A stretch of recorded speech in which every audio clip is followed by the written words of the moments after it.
साहेब, जर या राज्यकर्त्यांना संविधान मान्य नसेल तर संपूर्ण जगातील लोक त्यांना प्रश्न विचारतील. तुमच्या देशातला तरुण पाठीपासून अन्न पाणी 3.5 कोटी तरुणांना रोजगार मिळवण्यासाठी 6 लाख तरुणांना रोजगार मिळवण्यासाठी 1,34,000 तरुणांना परमानंट नोकरी मिळावी याच्यासाठी तुम्हाला शब्द पूर्ण करा.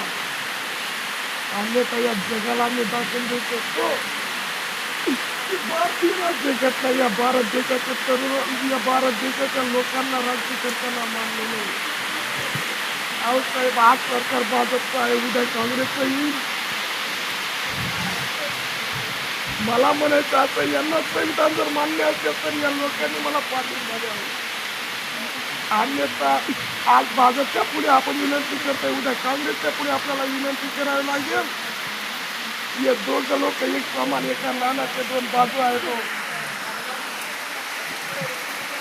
छापा आला काही काटा आला काय सत्ता त्यांच्या हातात आहे. माझ्या तरुण पिढीचं भविष्य काय, माझ्या भारतीय राज्यघटनेचं काय, संविधानाचं काय, पण याचं उत्तर देतो.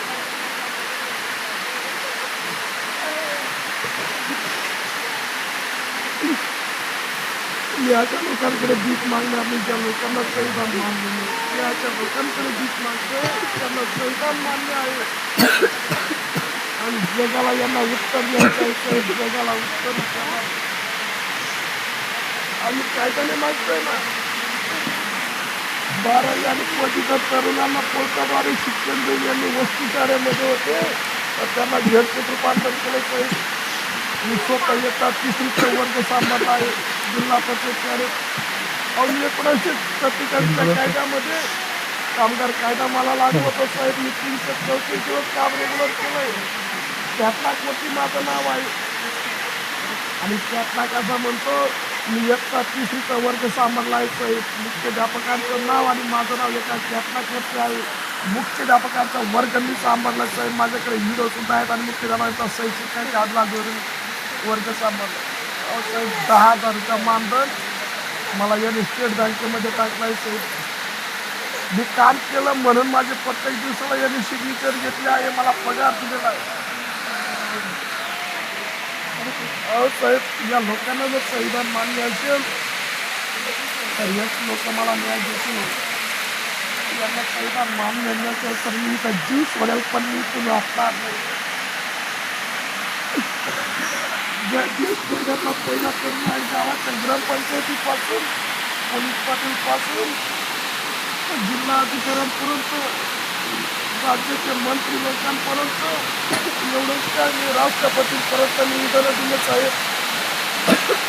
या देशातल्या राष्ट्रपतींना जर माझं संविधान बाबासाहेबांचं संविधान मान्य असेल तर त्या मला न्याय देतील. म्हणूनच काय साहेब, मी सर्वोच्च न्यायमूर्तीचं सुद्धा नाव टाकलं, राहुल गांधीचं सुद्धा नाव टाकलं. त्यांना जर संविधान मान्य असेल तर त्या मला न्याय देतील.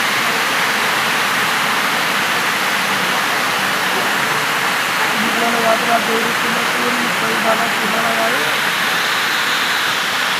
वाजरा देवरूसाठी नसून या देशाला 3.5 कोटी तरुणांसाठी आहे. त्या राज्याचा एक 1,35,000 तरुणांना शाळेची नोकरी मिळावी याच्यासाठी.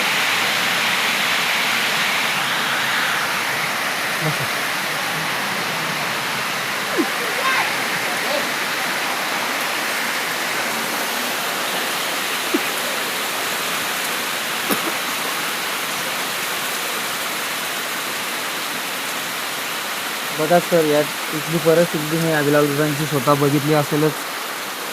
अतिशय गंभीर परिस्थिती त्यांची आज झालेली आहे.